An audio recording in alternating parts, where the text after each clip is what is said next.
Hi,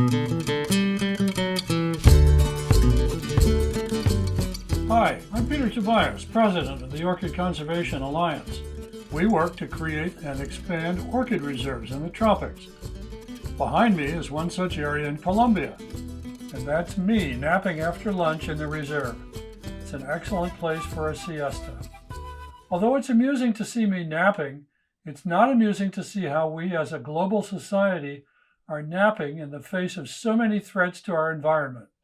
It's no secret that this beautiful planet has very serious problems in its land, in its air, and in its water.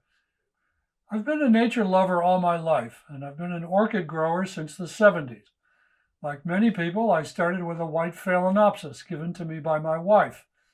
Little did she know what she was starting. Orchids were first recognized in antiquity, and today there are about 30,000 named species, with more being discovered all the time. Orchids grow from Alaska in the north to Patagonia in the south, but they are the most common in the humid tropics, especially in the Andes of Ecuador and Colombia.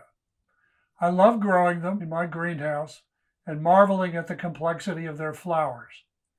But it wasn't until a friend from Brazil invited me to visit and see orchids in the wild that I began to understand two things. First, what tropical nature, where so many orchids live, is all about, and second, what peril tropical nature and those orchids are in.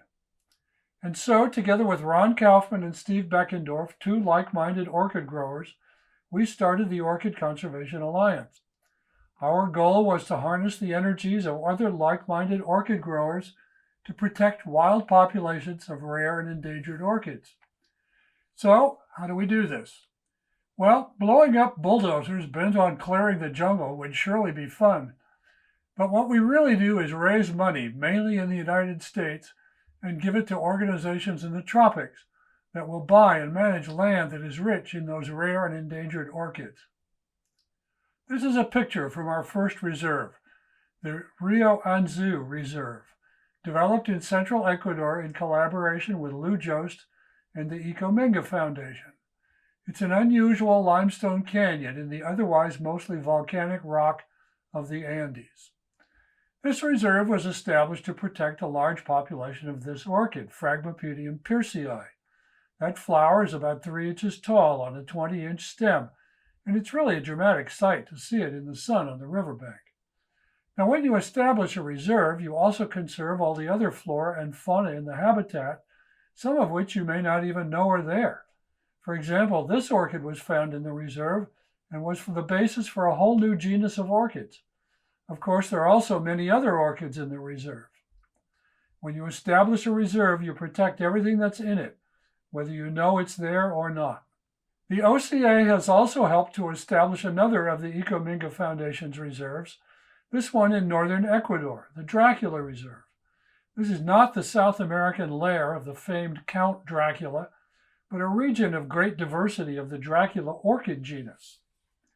In this reserve are found new and rare Dracula orchids such as Terborchii, Trigonopetala, Gigas, and Andreae.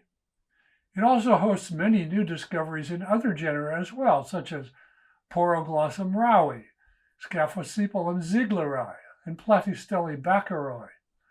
So far, the OCA has helped with 7 reserves, 3 in Ecuador, 3 in Colombia, and 1 in Brazil.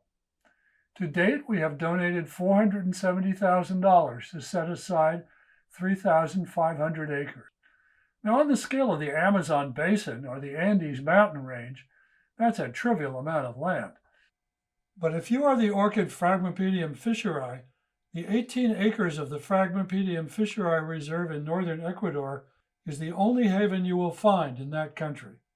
We raise money in 4 ways: selling memberships in the Alliance, begging for donations, selling books, t-shirts, and so forth, and taking people on trips to see orchids in the wild, such as this one to Brazil's Rio Negro.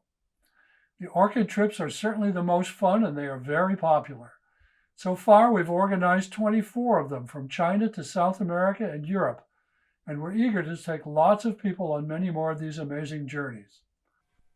I'm hoping that you will join up with the 250 or so members and orchid societies who form the Orchid Conservation Alliance.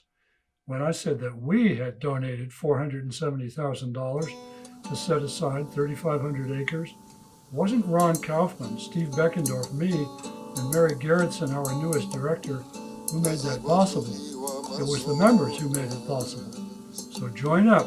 You'll be in great company, and the orchids you're caring for will grow and bloom better, knowing that you're caring for their wild cousins too.